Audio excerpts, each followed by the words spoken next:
Hello friends, जय जगन्नाथ। स्वागत करुच्ची पुणी थे मोर गोटे नुआ भिडियो में। आशा कर भगवान 2025 आपण मानू बहुत खुशी रखी थे एंड आगू को भी सेमती खुशी रखी था। मैं आज गोटे किसी नुआ जिन आपण मान सहित सेयार करने चाहूँगी एंड भल लगे कि नहीं तो जानी किंतु जेहेतु मु लिखी जोटा आपण मान सहित सेयार करने चाहूँगी एंड टी गेस करेंगे कि मुझे क्या विषय लिखा चाहिए, कहार अनुभूति को मो खाता कलम रे गोटे अक्षर आकार वर्णित करी।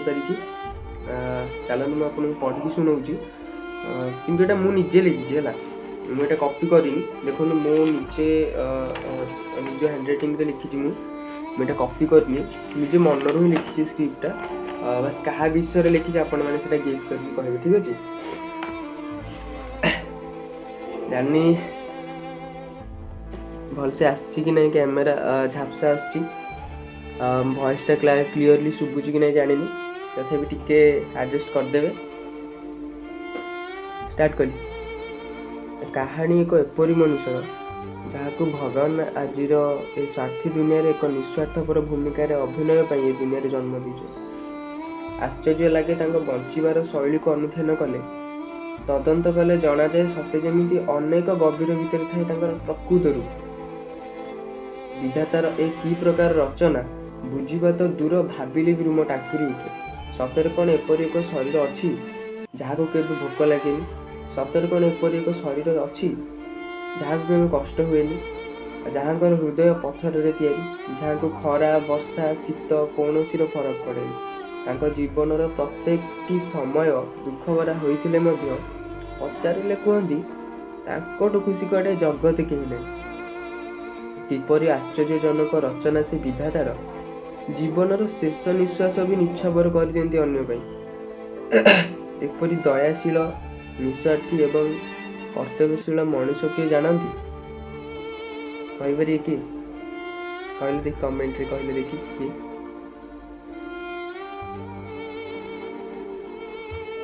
किसी टाइम देले कहूँ,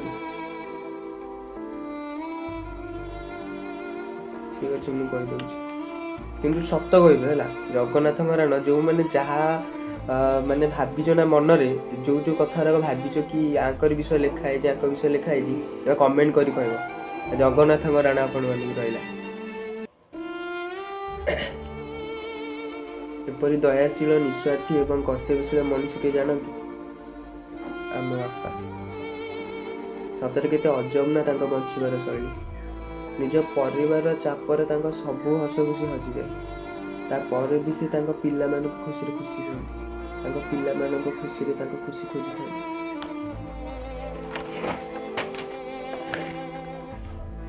निज कथा भाविबा तो दूर कथा, निज आड़े टिके आखि उठे चाहती सते जमी से आम ही जन्म नहीं। कहीं के जाने चरित्र को जेते परखिले प्रकृत रूप को बाछी हुए। आ जानती मो बापा ना बहुत लोभी। अरे मो बापा कौन ए दुनिया सब बापा माने लोभ। आ लोभ कौन जानती? लोभ है परिवार। खरा वर्षा जहाँ हो केमी अधिक काम करी, अधिक काम कले अधिक पैसा आनी, अधिक पैसा आनिले मो परिवार आग अपेक्षा आउ टिके भल चलो। हाँ, ए बापा माने भी ना बहुत स्वार्थी। आ स्वार्थ है कौन जानती? स्वार्थ है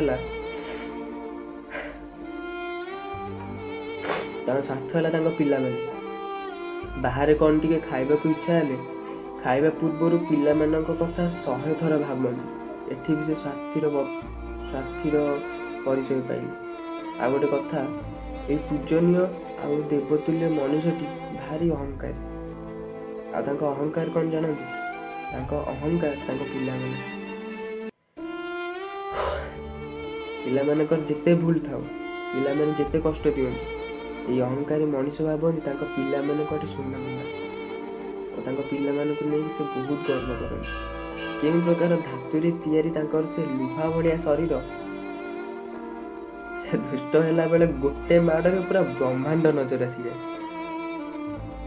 तापर गेला तो करती किंतु सोई सारिबा परे आसी मारिथिबा जगह आउंसी देले। ओ सत्य जमी अनेक पितार भंडार भितर मीठा रसगोला टीपरी लगे। ଛାଡ଼,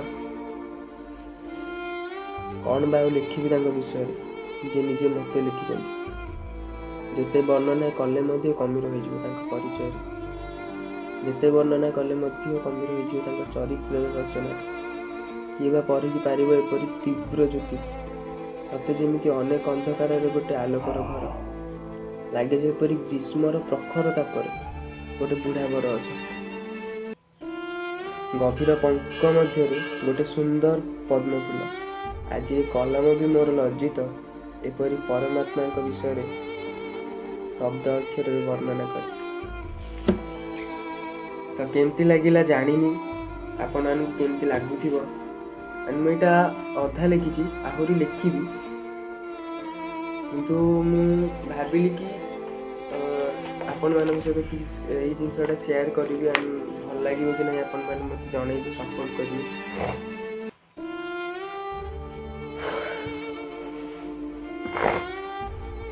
ଗୋଟେ କଥା ଜାଣିଛନ୍ତି,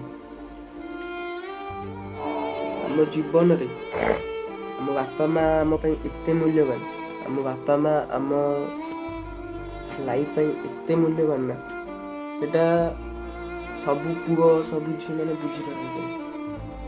ଗୋଟେ ଟାଇମ୍ ଆସେ ଏମିତି ଲାଇଫ୍ରେ, ବାପା ମା ମାନେ ଏଇଟା ଭାବନ୍ତି କି ଛାଡ଼ କ'ଣ ଆଉ କରିବି। ମାନେ ଖାଲି ଆପଣମାନଙ୍କୁ ଏତିକି ମୁଁ କହୁଛି, ଯେଉଁମାନଙ୍କ ପାଖରେ ତାଙ୍କ ବାପା ମା ଅଛନ୍ତି, ଯେଉଁମାନଙ୍କ ପାଖରେ ସେ ରାଗି ହୁଅନ୍ତୁ କି ଚିଡ଼ଚିଡ଼ା ହୁଅନ୍ତୁ, ଯିଏ ବି ହୁଅନ୍ତୁ ନା କାହିଁକି, ଯଦି ଆପଣ ପାଖରେ ଗୋଟେ ବାପା ମା ଅଛନ୍ତି ନା, ତ ଦୁନିଆର ସବୁଠୁ ଖୁସି ମଣିଷ ତମେ, ସବୁଠୁ ଖୁସି ମଣିଷ। କାହିଁକି ନା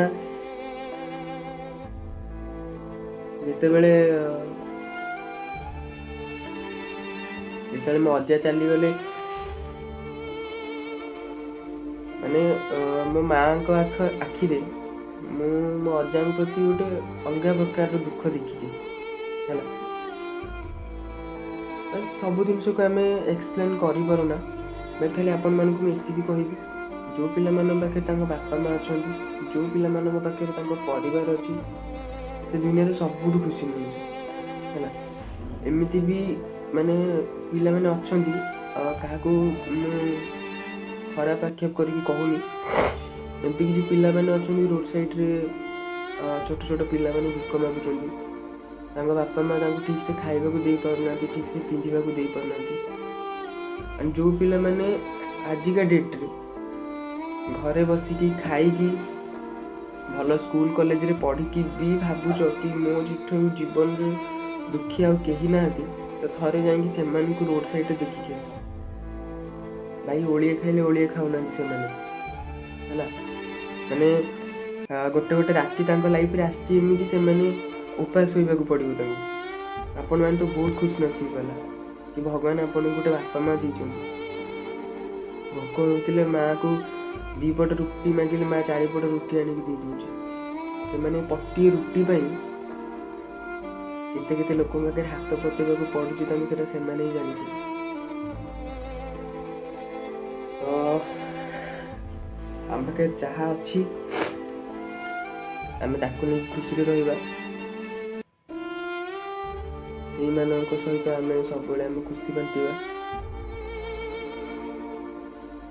ଦୁଃଖ କଷ୍ଟ ସବୁ ନାହିଁ ଆମ ଜୀବନରେ ହେଲା। ଥରେ ଏଇଟା ଭାବିଦବ କି ମୋ ପାଖରେ ମୋ ବାପା ମା ଅଛନ୍ତି, ମୋ ପାଖରେ ମୋ ମା ଅଛି, ମୋ ବାପା ଅଛି ହେଲା।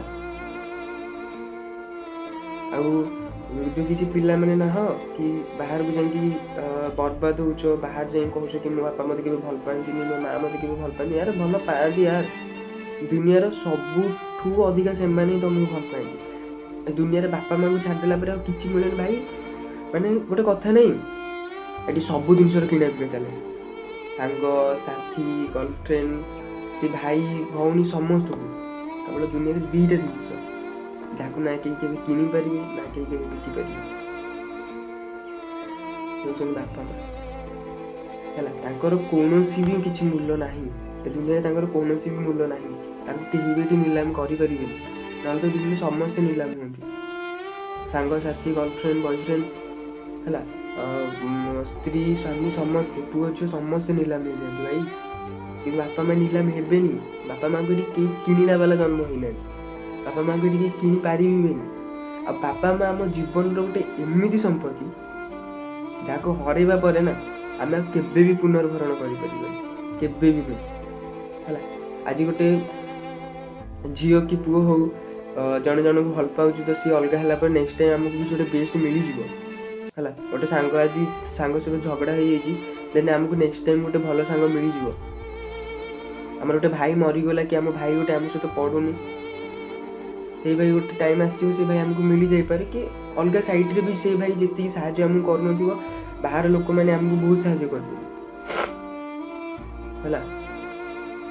କିନ୍ତୁ ବାପା ମାଆଙ୍କୁ ହରାଇଲା ପରେ ଆମେ ଆଉ ନା ସେମିତିକା କେବେ ବାପା ମାଆ ପାଇପାରିବା ନା ସେ ବାପା ମାଆଙ୍କର ଖୁସି। ଭାଇ ମାନେ କ'ଣ କହିଲ,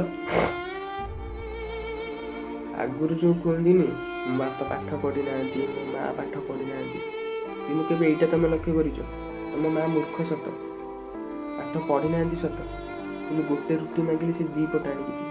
କାହିଁ କହିଲ? କାହିଁକିନା ସେ ଜାଣିଛି ମୋ ପୁଅ ଗୋଟେ ପଟ ଖାଇବ କିନ୍ତୁ ତା ପେଟ ପୁରିବ 2 ପଟ, କି ମୋ ଝିଅ ଗୋଟେ ପଟ ଖାଇବ କିନ୍ତୁ ତା ପେଟ ପୁରିବ 2 ପଟ ରୁଟିରେ। ଭାଇ ସବୁବେଳେ ଏଇଟା ମନେ ରଖିଥାଅ, ନିଜ ବାପା ମାଆଙ୍କୁ କେବେ ବି ଅନରେସ୍ପେକ୍ଟ କରନି, ନିଜ ବାପା ମାଆଙ୍କ କଥାକୁ କେବେ ବି ଅନାଦର କରନି। କାହିଁକିନା ସେମାନେ ଆଗ ଦୁନିଆକୁ ଦେଖିକି ଆସିଛନ୍ତି, ସେ ଆଗରୁ ସବୁ ଜିନିଷକୁ ଚିହ୍ନି ଆସିଛନ୍ତି, ତାଙ୍କର ବଞ୍ଚିବାର ଶୈଳୀର ଏକ୍ସପିରିଏନ୍ସକୁ ନେଇକି ସେମାନେ ଆମକୁ ମନା କରନ୍ତି କି ଧନ ଏଇଟା କରନା ସେଟା କରନା, ବାବା ଇଆଡ଼େ ଯାନା, ଏ ରାତିରେ ବୁଲେ ନା ହେଲା, ଏଇଟା ପିନ୍ଧନା, ଝିଅମାନଙ୍କୁ କୁହନ୍ତି ତା ବାପା ମାନେ ଏଇଟା ପିନ୍ଧନା, କି ଏଇଆଡ଼େ ଯାନା, ସେଠି ଭଲ ପିଲା ନାହାନ୍ତି, ଏଠି କରନା ସେଠି କରନା। ଏଇ ଯେଉଁ କଥା ନା, କେବେ ବି ନିଜ ବାପା ମାଆଙ୍କ କଥାକୁ ଅନାଦର କରିକି ବାହାରକୁ ଯାଅନି, କେବେ ବି ନିଜ ବାପା ମାଆଙ୍କ ମନରେ କଷ୍ଟ ଦିଅନି ହେଲା। ଭଗବାନ କେହି ନାହାନ୍ତି ଭାଇ ଦୁନିଆରେ ହେଲା। ଏମାନେ ସବୁ କ'ଣ କହିଲ ପଥରରେ ବସୁଛନ୍ତି, ଗୋଟେ ଇଏ ନାହିଁ, ମାନେ କ'ଣ କହିଲ ଏଠି ଦେବତା ବସୁଛି ମନ୍ଦିର ଭିତରେ, କିନ୍ତୁ ଦେବତା ବନେଇଥିବା ମଣିଷମାନେ ଦୁନିଆରେ ରାଜ କରୁଛନ୍ତି। ତ ଭଗବାନ ଏଠି ମାନେ କ'ଣ କହିଲ ଶାସ୍ତ୍ର ପୋଥି ପୁରାଣ କ'ଣ କହେ କି ସତ୍ୟ ମାର୍ଗରେ ଯାଅ, ଧର୍ମ ଅର୍ଜନ କର, ଖୁସିରେ ରହିବ, କିନ୍ତୁ ଏଠି ଅଧର୍ମୀ ଲୋକମାନେ ଖୁସିରେ ରହୁଛନ୍ତି। ତ ସବୁବେଳେ ଗୋଟେ କଥା ଏତିକି ମନେ ରଖିଥାଅ, ଲାଇଫ୍ରେ ସବୁ କିଛି ମିଳିବ, ଲାଇଫ୍ରେ ସବୁ କିଛି ଟେମ୍ପରାରୀ ହେଲା, କିନ୍ତୁ ବାପା ମାଆ ପରମାନେଣ୍ଟ। ବାପା ମାଆଙ୍କୁ କେହି ହରେଇ ସାରିଲା ପରେ ବି କେବେ କେହି ପୁନର୍ଭରଣ କରିନାହାନ୍ତି କି କେହି ବି କେବେ କରିପାରିବେନି। ଆଣ୍ଡ ଯଦି ତମମାନେ ଏଇଟା ଭାବୁଥିବ କି ହଁ ୟାର ଦୁନିଆରେ ସମସ୍ତେ ମିଳୁଛନ୍ତି, ସମସ୍ତେ କରୁଛନ୍ତି, ଆଉ ବାପା ମାଆ ବି ମିଳିବେନି, କେବେ ମିଳିବେନି, ଅସ୍ମିନ୍ କାଳେ ମିଳିବେନି ହେଲା। ଆଉ ଯେଉଁ ବଡ଼ ବଡ଼ିଆ ଲୋକମାନେ ଯେଉଁ ଘମଣ୍ଡ କରୁନାହାନ୍ତି ପଇସାକୁ ନେଇକି, ଟପିକ୍ଟା ବାପା ମାଆଙ୍କ ଉପରେ ଥିଲା, କିନ୍ତୁ ମୁଁ ଟିକେ ପଇସାକୁ ନେଇକି କହିଦେଉଛି ଗୋଟେ କଥା, ଗୋଟେ ବଢ଼ିଆ କଥା ମୋର ମନେ ପଡ଼ିଲା। ମାନେ ଏ ଯେଉଁ ବଡ଼ ବଡ଼ିଆ ଲୋକମାନେ ନାହାନ୍ତି ହେଲା, ମାନୁଛୁ ଆମେ ଗରିବ, ଆପଣମାନଙ୍କ ପାଖରେ ଧନୀ, ଆପଣମାନଙ୍କ ପାଖରେ ବହୁତ ପଇସା ଅଛି, ଗାଡ଼ି ଘୋଡ଼ା ସବୁ କିଛି ଅଛି, କିନ୍ତୁ ଆପଣମାନଙ୍କ ପାଖରେ ବାପା ମାଆ ନାହାନ୍ତି। କାହିଁକିନା ବୃଦ୍ଧାଶ୍ରମରେ ଯେତେକ ବାପା ମାଆ ସମସ୍ତେ ଏଇ ବଡ଼ ବଡ଼ିଆ ଲୋକମାନଙ୍କର ହିଁ ହେଇଥାଏ। କେବେ ଗୋଟେ ଗରିବ ପୁଅ, ଗୋଟେ ମିଡ଼ିଲ୍ କ୍ଲାସ୍ ଫ୍ୟାମିଲିର ପରିବାର କେବେ ନିଜ ବାପା ମାଆଙ୍କୁ ନେଇକି ଗୋଟେ ବୃଦ୍ଧାଶ୍ରମରେ ଛାଡ଼ିକି ଆସିବନି, କଦାପି ନୁହେଁ, ଏଇଟା କେବେ ପସିବୁଲ୍ ନୁହେଁ ହେଲା। କିନ୍ତୁ ଗୋଟେ ବଡ଼ ବଡ଼ିଆ ଲୋକ ନିଜ ପଇସାର ଅହଙ୍କାର, ନିଜର ଗର୍ବରେ ଅନ୍ଧ ହୋଇକି ନିଜ ବାପା ମାଆଙ୍କୁ ନେଇକି ସେ ବୃଦ୍ଧାଶ୍ରମରେ ଛାଡ଼ି ଦେଇକି ଆସୁଛି ହେଲା। ଆଉ ଭଗବାନଙ୍କର ସବୁଠୁ ବଡ଼ ଭୁଲ କ'ଣ ଜାଣିଛନ୍ତି? ମଣିଷ ବନେଇଲେ କିନ୍ତୁ ହୃଦୟ ବନେଇବାର ନଥିଲା, ସମାଜକୁ ବନେଇଲେ କିନ୍ତୁ ପଇସା ବନେଇବାର ନଥିଲା। କାହିଁକିନା ଏ ଲୋକମାନେ ମଣିଷ ଜନ୍ମ ପାଇଛନ୍ତି ଅନ୍ୟକୁ ସାହାଯ୍ୟ କରିବା ଫଳରେ ପଇସାରେ ମୂଲ୍ୟ କରୁଛନ୍ତି। ଭାଇ ମୁଁ ତୋ ପାଇଁ ଏଇଟା କଲି, ତୁ ମୋତେ ପଇସା ଦେବୁ, ଭାଇ ତୁ ମୋ ପାଇଁ ସେଇଟା କଲୁ, ମୁଁ ତୋତେ ପଇସା ଦେବି। ଭାଇ କ'ଣ ୟାର, କ'ଣ ଗୋଟେ କଥା ନାହିଁ? ମାନେ ଲକ୍ଷ୍ମୀ ମାଆଙ୍କୁ ନାରାୟଣ ବି ରଖିପାରିଲେନି ତାଙ୍କ ପାଖରେ, 12 ବର୍ଷ ବୁଲିଲେ। ଆମେ ସାମାନ୍ୟ ମଣିଷ ଭାଇ, ପଇସାକୁ ଆମେ କେତେ ଦିନ ରଖିବା? ବେଶୀ ଦିନ ରହିବନି ଆମ ପାଖରେ। ଯେତିକି ଦିନ ରହିବ ନା, ଯେତିକି ଦିନ ସେ ଆମ ପାଖରେ ରହିବ, ଆମ ଜୀବନର ସବୁ କିଛି ଛଡ଼େଇ ନେବ। ସାଙ୍ଗସାଥି ଭାଇ ବନ୍ଧୁ କୁଟୁମ୍ବ ବାପା ମା ସବୁକିଛି ଛଡ଼େଇ ନେବ ସେ ଆମଠୁ ହେଲା। ଲାଷ୍ଟ ଟାଇମ୍ ଯେତେବେଳେ ସେଇ ପଇସା ସାଥ ଛାଡ଼ିଦେବ ନା, ବହୁତ କିସ୍ମତ ବାଲାଙ୍କୁ ମିଳେ ଏମିତି ସିଚୁଏସନ୍, ଯେତେବେଳେ ପଇସା ସାଥ ଛାଡ଼ିଦିଏ ସେତେବେଳେ ନିଜ ଲୋକମାନେ ପାଖରେ ଥାଆନ୍ତି, ବଟ୍ ସମସ୍ତଙ୍କୁ ଏଇଟା ମିଳେନି ହେଲା। এইটু ভাব ହେଲା, এইটা এই ଯେଉଁ ଭଗବାନ ଏଇ ଯେଉଁ ହୃଦୟଟା ଏଇଟା ଆମକୁ ଦେଇନି ହେଲା, ଏଇଠୁ ଥରେ ବି ଭାବ, ଥରେ ମଣିଷ ଚିହ୍ନିବାକୁ ଟ୍ରାଏ କର, ମଣିଷକୁ ପରଖିବାକୁ ଚେଷ୍ଟା କର, ନାଇଁକି ତା ହାଲତକୁ ଦେଖ, ନାଇଁକି ତା ଡ୍ରେସ୍ ଦେଖ, ତା ଚେହେରା ଦେଖ ନା ଭାଇ, ମଣିଷ କେମିତି ଚିହ୍ନ ନା। ଭଗବାନ ବା ଆମକୁ ବୁଝିବା ଶକ୍ତି ଦେଇଛି, ଏଇଠି ଆମକୁ ବୁଝିବା ଶକ୍ତି ଦେଇଛି। ଭଗବାନ ବା କହିଛନ୍ତି କି ମଣିଷ ମାନେ ମଣିଷ ଜନ୍ମ ହେଉଛି ସବୁଠୁ ଜୀବମାନଙ୍କ ଭିତରେ ମାନ୍ୟତା ଜନ୍ମ। ହଁ, ଥରେ ଏଇଠୁ ଭାବ ନା, ଏଇଠୁ ମଣିଷକୁ ଚିହ୍ନିବାକୁ ଚେଷ୍ଟା କର, ଏଇଠୁ ନୁହଁ, ଏଇଟା ଦେଖିକି ଏଇ ଯେଉଁ ଦେଖୁନି ଆଇ କଣ୍ଟାକ୍ଟ କରିକି ଲୋକମାନଙ୍କୁ ବି ଦେଖୁଛି କି ଇଏ କେଉଁ କଲର୍ ଡ୍ରେସ୍ ପିନ୍ଧିଛି, ସେ ଜୋତାଟା ପିନ୍ଧିଛି କମ୍ ଦାମିକିଆ, ମୁଁ ଜୋତାଟା ପିନ୍ଧିଛି ଦାମିକିଆ, ଏଇ ଜ୍ୟାକେଟ୍ଟା 200 ଟଙ୍କିଆ, ସେ ଜ୍ୟାକେଟ୍ଟା 300 ଟଙ୍କିଆ, ଭାଇ ଏଗୁଡ଼ା କିଛି ନୁହଁ ହେଲା। ତ ଭଲ ମଣିଷ ହେବାକୁ ଚେଷ୍ଟା କର, ବାପା ମାଆଙ୍କ କଥା କେବେ ବି ଅନାଦର କରନି, ବାପା ମାଆଙ୍କୁ ଖୁସି ରଖିବାକୁ ଚେଷ୍ଟା କର, ଆଉ ନିଜେ ଖୁସିରେ ରୁହ। ବାପା ମାଆଙ୍କ ହାତ ସବୁବେଳେ ଯଦି ତୁମ ମୁଣ୍ଡ ଉପରେ ଥିବ ତ ଦୁନିଆର କୌଣସି ଶକ୍ତି ତୁମକୁ କେବେ ବି ହରାଇ ପାରିବନି, ଏମିତିକି ଭଗବାନ ସ୍ୱୟଂ ବ୍ରହ୍ମା ବିଷ୍ଣୁ ମହେଶ୍ୱର ଆସିଲେ ବି ତୁମକୁ ହରାଇ ପାରିବେନି। ସବୁବେଳେ ବାପା ମାଆଙ୍କ ଶରଣରେ ରୁହ, ବାପା ମାଆଙ୍କ ପାଖରେ ରୁହ, ବାପା ମାଆଙ୍କୁ ସବୁବେଳେ ଖୁସିରେ ରଖ, ଆଉ ବାପା ମାଆଙ୍କୁ କେବେ ବି ଦୁଃଖରେ ରହିବାକୁ ଦିଅନି ହେଲା। ମୁଁ ରହୁଛି, ଜୟ ଜଗନ୍ନାଥ। ଯଦି ଭିଡ଼ିଓଟି ଭଲ ଲାଗିଥିବ ଦେନ୍ ଲାଇକ୍ କରିବେ, ସେୟାର କରିବେ ଆଣ୍ଡ ସବସ୍କ୍ରାଇବ୍ କରିବେ। ଜାଣିଛି ଭଏସ୍ଟା ଭଲସେ ଆସୁଛି କି ନାହିଁ, ଆଣ୍ଡ ଭିଡ଼ିଓ କ୍ଲାରିଟି ସାୟଦ ଭଲସେ ଆସୁନି,